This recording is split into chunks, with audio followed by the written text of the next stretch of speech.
Hello students, I am doctor Hina और आज हम पढ़ने वाले हैं interaction of heavy charge particle with matter.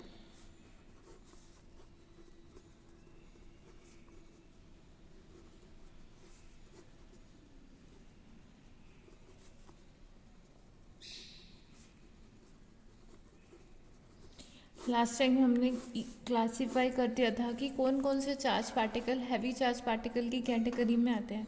They are proton, hydrogen nucleus, और you can say nucleus of any nucleus और of any element like helium nucleus, जिसको आप अल्फा पार्टिकल भी कहते हैं।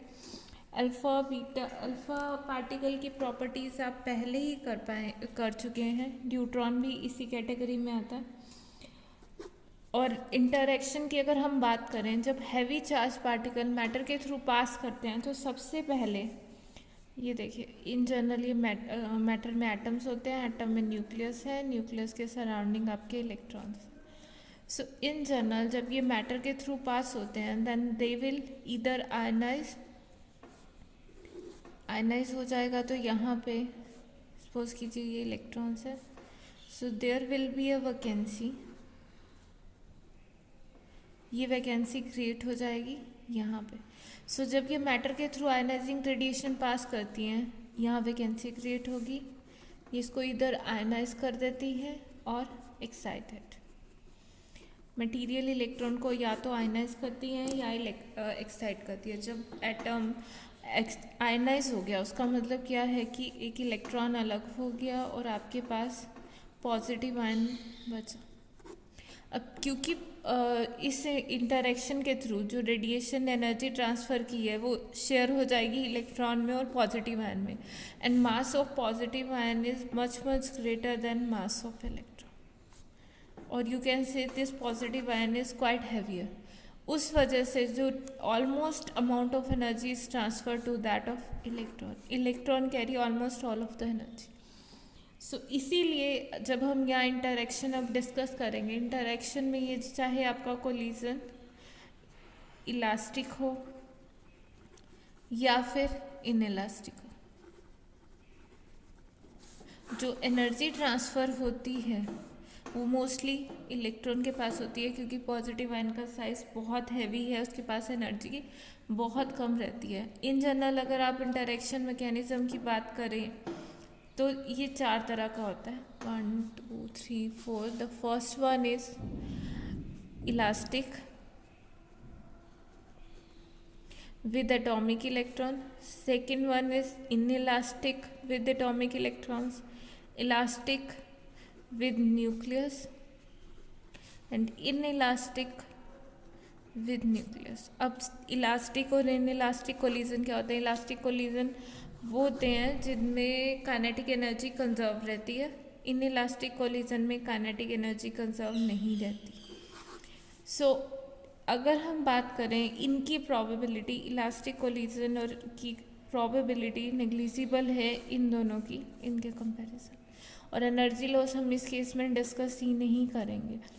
और अगर आप इनइलास्टिक कोलिजन की बात करें न्यूक्लियस के साथ, जो कि मैं जैसे पॉजिटिव आयन की बात कर रही थी अभी आपके साथ, सो अगर आयनाइज होगा तो जो रेस्ट ऑफ द आयन बचेगा उसके साथ हैवी चार्ज पार्टिकल जब इंटरेक्ट करता है तो कुछ रेडिएशन एमिट होती है, बट क्योंकि ये हैवी चार्ज पार्टिकल है तो ये जो रेडिएशन एमिट होंगी अगेन हैवी चार्ज पार्टिकल के केस में न्यूक्लियस के साथ इंटरेक्शन की प्रोबेबिलिटी स्टार्टिंग में बहुत कम रहती है इलास्टिक कोलिजन की। मैं फिर से क्लियर कर रही हूँ, सबसे आपके पास 4 कोलिजन है, elastic collision with electron, inelastic collision with electron, elastic collision with nucleus and inelastic collision with nucleus. अगर इलास्टिक कोलिजन हो रहा है एटॉमिक इलेक्ट्रॉन के साथ तो जो एनर्जी ट्रांसफ़र हुई है बहुत नेग्लिजिबल है और इसकी प्रोबेबिलिटी बहुत कम होती है, इसीलिए हम इसे डिस्कस नहीं करेंगे। सेकंड है इनइलास्टिक कोलिजन, जिसको हम अभी डिस्कस करने वाले हैं। Third is elastic collision with nucleus. इस केस में जो आपकी एनर्जी है, अगर आप बात करें इंसिडेंट चार्ज पार्टिकल ये आयन की, वो जो ट्रांसफ़र होती है न्यूक्लियस को वाया इलास्टिक कोलिजन, और आपकी रेडिएशन एमिट होती है जिससे आप ब्रह्मस्टर्लंग रेडिएशन कहते हैं।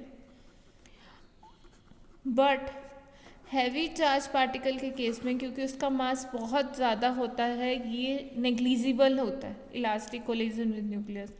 लास्ट बचा है in elastic collision with nucleus. ये तब होता है जब आपके पास इंसिडेंट चार्ज पार्टिकल का जो एनर्जी है वो बहुत कम रह जाती है।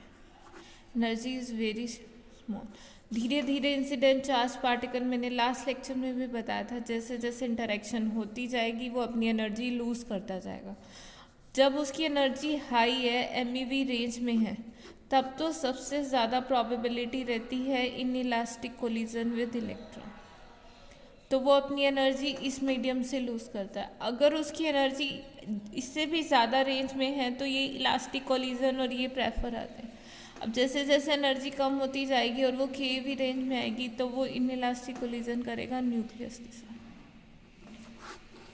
ओके, और आपके सिलेबस में एनर्जी एमईवी रेंज में है तो हम स्टार्ट करेंगे कि इंटरेक्शन में वो एनर्जी आपकी लूज़ कर रहा है with atomic electron. Okay, I hope ये आपको बेसिक चीज़ समझ आ गई होगी कि हम किस तरह से डिस्कस कर रहे हैं। ठीक है, so students, that's it for today. आज के लिए ये 2 छोटे छोटे लेक्चर ही हमने बेसिक इंटरेक्शन किया है कि इंटरेक्शन मैकेनिज्म होते कैसे हैं, और फर्दर हैवी चार्ज पार्टिकल का इंटरेक्शन की वो किस तरह से इंटरेक्ट कर सकता है। ओके, इस चीज़ में अगर आपको कहीं कोई दिक्कत हो तो आप अपना क्वेश्चन पूछ सकते हैं कमेंट सेक्शन में।